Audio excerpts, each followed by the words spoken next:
आप ऐसे मुंह पर हाथ टिका के क्यों बैठे हुए हो? नहीं, आज बिल्कुल भी अच्छा नहीं लग रहा है क्यों? भगवान। अब फिर से क्या हो गया? महाराज तो वापस ही आ गए हैं। अब तो राज्य का कार्य फिर से ठीक ठाक चलने लगेगा। नहीं भगवान नहीं, महाराज ने मुझसे पारस बने की मांग की है और अगर नहीं दे पाया तो वो मायूस होकर फिर कहाँ चले जाएंगे पता भी नहीं चलेगा। ओह, ये बात है। तो फिर दे ही दो ना, उन्हें दे ही दो ना पारसमणि। अरे मैं भला कहाँ से पारसमणि ला कर दूँ? मुझे तो पता भी नहीं वो चीज कहाँ मिलती हे है। भगवान, तो फिर महाराज को आपने क्यों कहा कि आप उन्हें पारसमणि देंगे? कैसे समझाऊं? अगर नहीं बोलता तो महाराज हिमालय से कभी वापस नहीं आते। उनको वापस लाने के लिए ही तो मुझे ये बोलना पड़ा कि मैं उन्हें वो ला कर दूंगा। समझी? समझ गई। रुको, सोच कर देखती हूँ क्या किया जा सकता है।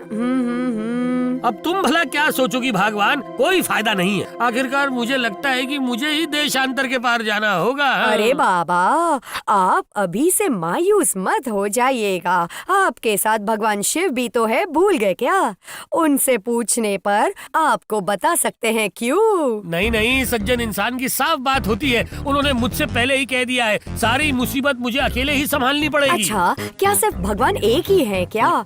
बहुत सारे भगवान तो हैं। नहीं भगवान, स्वर्ग में बैठे कोई भी भगवान मेरी मदद नहीं करेंगे। वो लोग सब जरूर सब कुछ जानते हैं। सुनो, मेरे दादाजी कहते थे कि शास्त्रों में लिखा है हर एक इंसान में भगवान रहते हैं।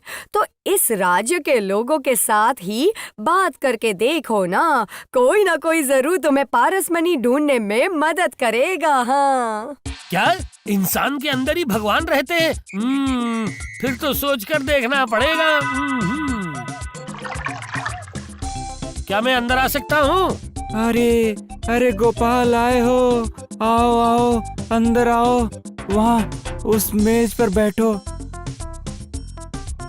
बढ़िया, अब बताओ अचानक यहाँ क्यों आए हो? असल में मैं बहुत बड़ी मुसीबत में पड़ गया हूँ वैज्ञानिक जी। आपके पास इसलिए आया हूँ मैं। कहो, बिना किसी झिझक के तुम अपनी समस्या की सारी बातें मुझे बता सकते हो। देखते हैं अपनी ज्ञान बुद्धि की मदद से मैं तुम्हारी कितनी मदद कर सकता हूँ। हाँ। मैं महाराज को पारसमणि ला कर दूंगा ये कहकर उन्हें मैं हिमालय से वापस लेकर आया था। ये बात तो मुझे पता है। तब मैंने सोचा था कि वो उनका स्थायी पागलपन है, पर अब मैं देख रहा हूँ कि पारसमणि के लिए वो बड़े ही उतावले हो रहे हैं वैज्ञानिक जी। हाँ। अच्छा, तो पारसमणि से वो भला क्या करेंगे? उनकी आराध्य देवी ने उन्हें सपने में आकर पारसमणि के स्पर्श से इस राज्य को सोने का राज्य बनाने के लिए कहा है। ऐसा है क्या? बाबा रे। हाँ, और तभी तो वो राजपाट का सारा काम छोड़ हिमालय गए थे पूरी तरह साधना करने के लिए। एक बात बताइए वैज्ञानिक जी, पारसमणि जैसी कोई चीज होती भी है क्या जिसके स्पर्श से हर चीज सोना बन जाती है? बताइए। मुझे जितना पता है इस धरती पर पारसमणि जैसी कोई चीज नहीं है। वो सिर्फ एक कल्पना मात्र ही है, समझे गोपाल? लेकिन फिर उनके सपने में उनके भगवान का आदेश? उनके सपने को मैं झुठला नहीं रहा। और महाराज तो बड़े ही सज्जन और प्रजाभक्त इंसान हैं। इसलिए हमेशा सोने का राज्य बनाना चाहते थे वो हमारे कृष्णनगर को। तो शायद इसलिए उन्हें अपने सपने में आदेश मिला होगा। नहीं, ये विषय कुछ समझ नहीं आया वैज्ञानिक जी। तुम्हारे जैसे बुद्धिमान इंसान के लिए तो इसमें ना समझने वाली कोई बात नहीं होनी चाहिए। अच्छा, एक बात का जवाब तो दो गोपाल। कौन सी बात? सोने का मतलब सिर्फ कोई चमकती हुई धातु है? हाँ गोपाल। तो हम लोग जो मेरा सोने जैसा बेटा कहते हैं, इसका मतलब क्या वो सोने का बना हुआ है? और सोने के संसार का मतलब ही भला क्या है बताओ? बिल्कुल, ऐसा तो मैंने बिल्कुल सोचकर देखा ही नहीं है। जो भी अच्छा होता है, जो भी सुंदर होता है, उसे ही तो हम सोना कहते हैं। समझ गया? बिल्कुल सही, बुद्धिमान इंसान। महाराज के इष्ट देवी ने शायद उनके सपने में वैसा ही एक सोने के राज्य का इशारा किया होगा। लेकिन इस सोने जैसा सुंदर राज्य बनेगा किस चीज के स्पर्श से? सोचो और सोचो गोपाल, और सोचो। देखना देखना असली पारस मणि का सुराग तुम्हें जरूर मिलेगा और धीरे धीरे वो तुम दे पाओगे महाराज के हाथों में। हाँ, मुझे सोचना तो पड़ेगा ही वैज्ञानिक जी, मुझे सोचना तो पड़ेगा ही वैज्ञानिक जी, वो भी जल्दी। पर सोचने से पहले याद रखना, हमारा ये सुंदर सा पृथ्वी इसके जन्म के समय से ऐसा सुजलाम सुफलाम शस्य श्यामलाम नहीं था और ना ही था ये इंसान के रहने के योग्य। तो फिर इसके स्पर्श से ये आज बन गया इतना सुंदर। हाँ, मिल गया सारे सवालों का जवाब मुझे मिल गया है, मेरी आंखें खुल गई हैं। इंसान, हाँ, इंसान ही असल में वो पारस मणि है। वाह वाह। ये तो एक वैज्ञानिक की तरह बात कही तुमने। जाओ आज से काम शुरू कर दो। मैं गोपाल, मैं तुम्हारे साथ हूँ।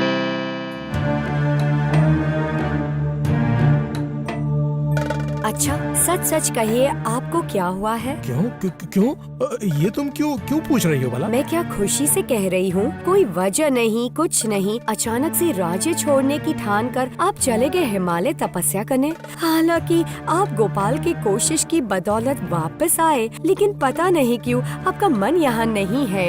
अच्छे से खाते नहीं है, सोते नहीं है। रानी, मैं अपने आराध्य देवी का एक बहुत नालायक बेटा हूँ। माँ ने मेरे सपनों में आकर पारस मणि के स्पर्श से इस राज्य को सोने का राज्य बनाने के लिए कहा था। हाँ रानी। तो गोपाल ने तो कहा है कि वो ला कर देगा। उसी की उम्मीद में तो बैठा हूँ कि कब गोपाल मुझे लाकर देगा पारस मणि। पता नहीं कब आएगा वो। सुनिए, अब उस पारस मणि के बारे में सोचना बंद कीजिए। अच्छे से पेट भरकर खाना खाइए। हिमालय में खाना ना खाकर खुद की क्या हालत बनाई है आपने। क्या आपने एक बार भी आईने में देखा है? जब तक पारस मणि के स्पर्श से सोने का राज्य नहीं बना लेता, उतने दिन तक खाना ठीक से नहीं खाया जाएगा रानी। मैं सच कह रहा हूँ रानी। मैं कुछ भी नहीं सुनूंगी। उठिए, उठिए, मैं कहती हूँ उठिए, खाना खाने चलिए। ओ गोपाल दादाजी, एक कहानी सुनाइए ना। बहुत अच्छी सी कोई भूत की कहानी। नहीं, भूत की कहानी बिल्कुल नहीं। भूत की कहानी सुनने से मुझे डर लगता है। इससे अच्छा एक शेर की कहानी सुनाइए। अच्छा, सुनाऊंगा। उससे पहले मेरे कुछ सवालों का जवाब दे दो। चलो बच्चों। अच्छा गुलटे, मुझे बता, तू तो पाठशाला में पढ़ाई करता है ना, तो तू बहुत अक्लमंद होगा। अच्छा एक बात बता, सोने का बेटा किसे कहते हैं? जो लड़का अपने बड़ों की बात का आदर करता हो, उसके बाद अच्छे से मन लगाकर पढ़ाई करता हो, और क्या? और जो जिंदगी में बड़ा बनने की कोशिश करता है। हाँ। वाह, तूने बहुत अच्छा जवाब दिया गुलटे। सच में तू एक सोने जैसा बेटा है। मेरी माँ तो मुझे प्यार से यही कहती है। अच्छा अब बता, किसी एक देश को सोने का देश बनाने के लिए क्या क्या चाहिए होता है? ये लो, सब लोग चुप क्यों हो गए? नहीं बता सकते? मैं एक बार कोशिश करूं? हाँ, जरूर कोशिश कर। हाँ? अच्छा गोपाल दादाजी, आप तो बहुत अक्लमंद हो, तो हमसे पूछे बिना आप ही बता दीजिए ना गोपाल दादाजी। मुझे सही में पता नहीं बेटा। बाबा, इतना बड़ा आदमी होकर भी नहीं जानते। आप सच कह रहे हैं ना? अरे मैं जरा सा भी झूठ नहीं बोल रहा हूँ, और शायद पता नहीं था इसलिए पूरा एक दिन अंधेरे में रहा। समझ गया तू? तो क्या मैं बोलूँ दादाजी? हाँ बोल। एक देश को सोने का देश बनाने के लिए चाहिए अच्छे से काम करने वाले लोग, जो उनके अच्छे राजा की बात सुनकर सोने जैसी फसल उगाए। हाँ, तूने कितनी अच्छी बात कही पूटी। अच्छे लोग, काम करने वाले लोग और अच्छा राजा, इन तीन चीजों के स्पर्श से ही तो बनेगा सोने का एक देश। और यही तो है असल पारस मणि। इतनी छोटी सी लड़की, पर आज तूने मेरी आंखें खोल दी बेटा। जा बेटी जा, झट से जाकर कागज कलम लेकर आ। कागज और कलम से क्या होगा? अरे जल्दी से एक सूची बनानी पड़ेगी बेटा।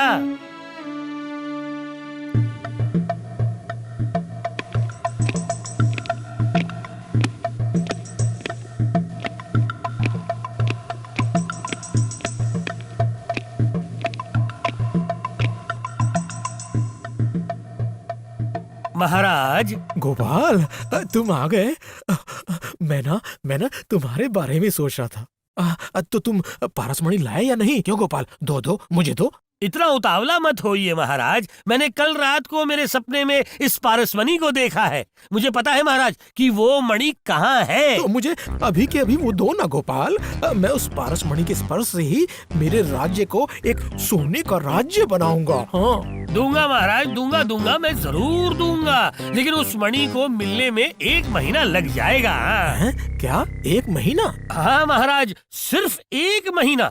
उसे लेने में तो इतना समय लगेगा ही ना महाराज, लेकिन मैं आपसे कुछ कहना चाहता हूँ महाराज। कहो गोपाल, कहो। मैं जरूर 1 महीने बाद आपके हाथों में वो पारसमणि लाकर दूंगा, लेकिन उसके बदले में आपको एक कसम देनी ठीक है, पड़ेगी। तुम्हें जो भी चाहिए मैं वो करने के लिए तैयार हूँ गोपाल। तुम सिर्फ एक बार मुझे कहो, मुझे करना क्या होगा? बहुत ही मामूली काम है महाराज, जरा सुनिए।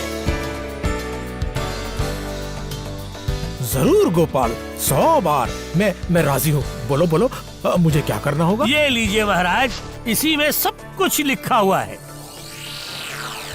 ये काम, ये तो बहुत ही मामूली सा काम है गोपाल। हाँ महाराज, आप जैसे अच्छे राजा के लिए ये सही में बहुत ही मामूली काम है। तो फिर महाराज, आज से आप सिर्फ यही काम कीजिएगा और मैं तब तक आपके लिए पारसमणि लेकर आता हूँ कुछ ही समय में। हाँ गोपाल, तुम बिल्कुल निश्चिंत रहो, परेशान मत हो। ये सारे काम मैं एक एक करके पूरा कर दूंगा। तुम निश्चित हो जाओ। हाँ गोपाल, तुम निश्चिंत हो जाओ।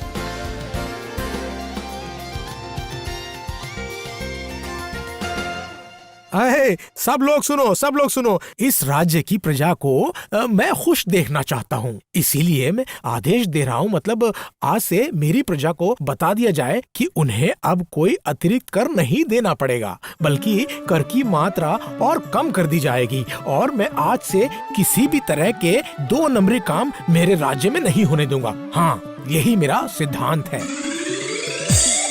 जय महाराज की जय, जय महाराज की जय, जय महाराज की जय, जय महाराज की जय।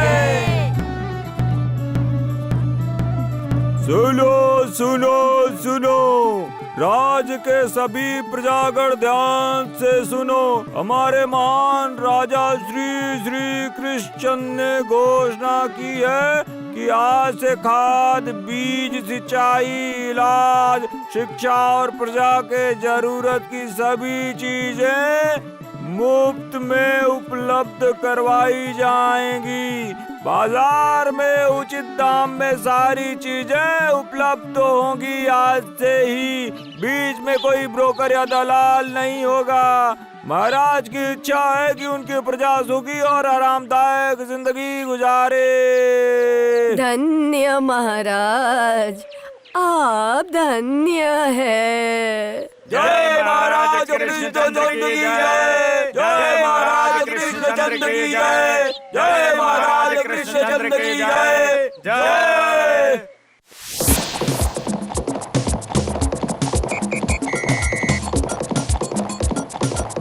सच में ये हमारा सौभाग्य है कि महाराज कृष्णचंद्र वापस लौट कर आए हैं। ये है भगवान की कृपा, समझे। उन्होंने ही तो गोपाल भांड को हमारे राज्य में भेजा है और हमारे गोपाल भैया ही तो हमारे राज्य में महाराज को वापस लाए हैं। जो मन में आया बकवास कर रहे हैं। चलिए मंत्री जी, चलिए, मत रुकिए, चलिए। अरे बाप रे, अरे बाप रे, अरे बाप रे। हाँ, मजा तो अब बहुत आ रहा है, बढ़िया, बहुत बढ़िया।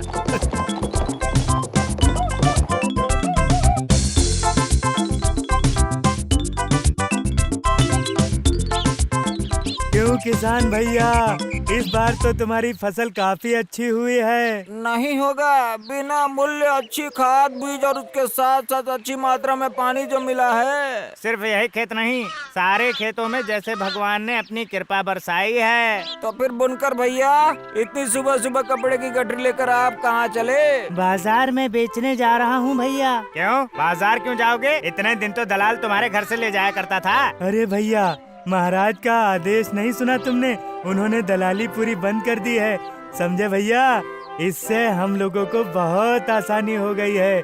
थोड़े ज्यादा पैसे कमा पा रहे हैं हम लोग आजकल। तो फिर फसल काटने के बाद हम लोग भी ज्यादा मुनाफा कमा पाएंगे, क्यों? जरूर पाओगे। बीच में से ये दलाल अब और हमें उल्लू बनाकर हमारे हक के पैसे लेकर मुनाफा नहीं कमा पाएंगे ना। सही कहा भैया। इतने समय बाद महाराज कृष्णचंद्र ने सचमुच कोई अच्छा काम किया है। देखना, अब से हो सकता है कृष्णनगर पूरी तरह से ही बदल जाएगा। अरे बदल जाएगा क्यों कह रहे हो भैया? बदलाव आना शुरू हो चुका है। अपने खेतों की फसल देखकर समझ नहीं आ रहा तुम लोगों को? इससे पहले कभी ऐसी फसल होते हुए देखा था क्या?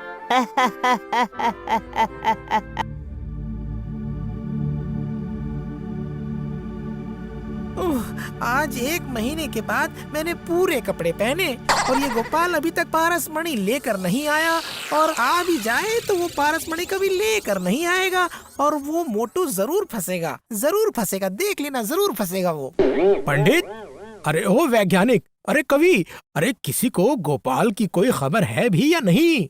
गोपाल की वापसी से खुलेगी हमारी किस्मत, चिंता नहीं महाराज। अब बस दिल से एक बार बोलिए, तू आजा, तू आजा, तू आजा, आजा। ये लीजिए, मैं आ गया। इस मोटे की हंसी तो देखो। अगर पारसमणि नहीं दे पाए ना तो तुम्हारी ये हंसी बिल्कुल गायब हो जाएगी, समझे तुम आ गए गोपाल, आ गए, आओ गोपाल। मैं तुम्हारी बात कर रहा था। अब दो, अरे वो पारसमणि दो मुझे, चलो अभी के अभी निकालो। अरे उस पारसमणि के स्पर्श से मैं अभी के अभी इस राज्य को सोने का राज्य बना।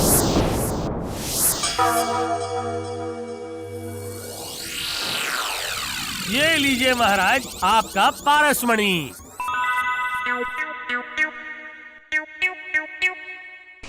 चलो गोपाल, चलो अभी के अभी चलो, मैं देखना चाहता हूँ इस मणि की महिमा को। हाँ चलिए महाराज,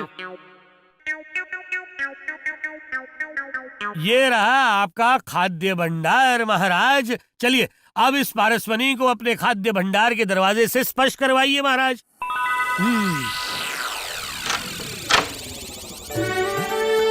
वाह वाह वाह वाह वाह वाह वाह, कितना अनाज रखा हुआ है। देखकर मुझे इतनी खुशी हो रही है ना, मैं बोलकर नहीं समझा पाऊंगा गोपाल। सच में मेरा ये सपना मेरे सोने के देश की सोने की फसल है। चलो गोपाल चलो, मैं और भी देखना चाहता हूँ, और अभी ये देखना चाहता हूँ। चलिए महाराज, पर इस बार आंखें बंद करके आपको जाना होगा और उस पारसमणि को हाथ में लेकर कहना, मुझे सोने का राज्य चाहिए। हाँ, बांधो बांधो।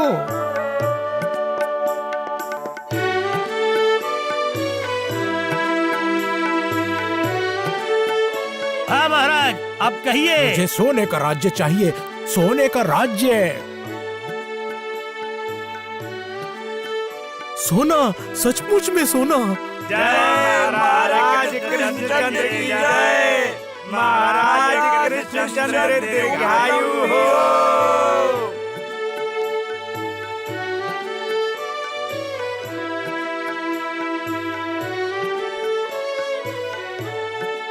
महाराज, अब आपके राज्य में कोई भी निरक्षर नहीं रहा, कोई बीमार नहीं है, कोई भी कष्ट में नहीं है महाराज। ये राज्य पारसमणि के स्पर्श से सोने का राज्य बन चुका है महाराज, सोने का राज्य।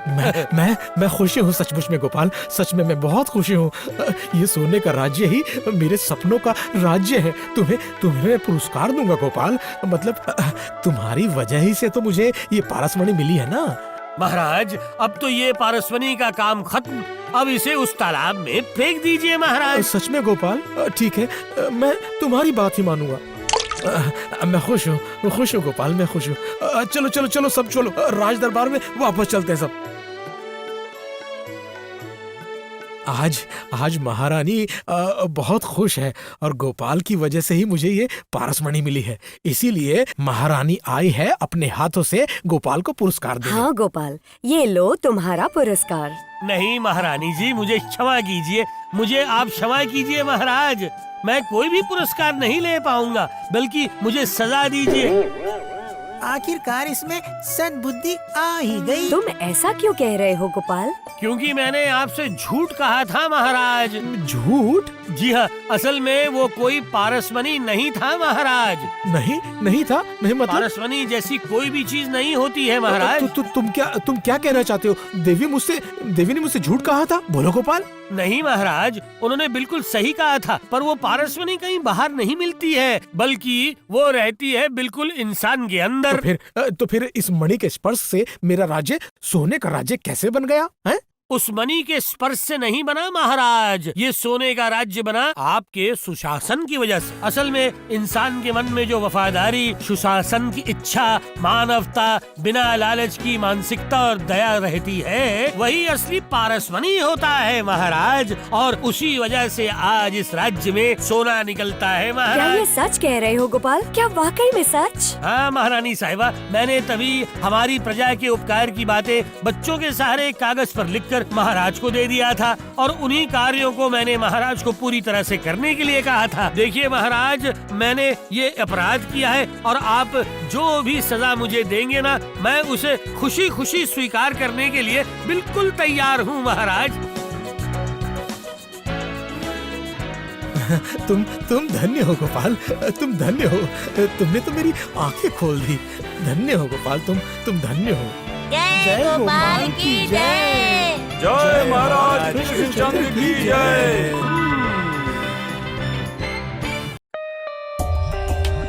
For more updates, subscribe to our channel, click the show links and enjoy watching the videos.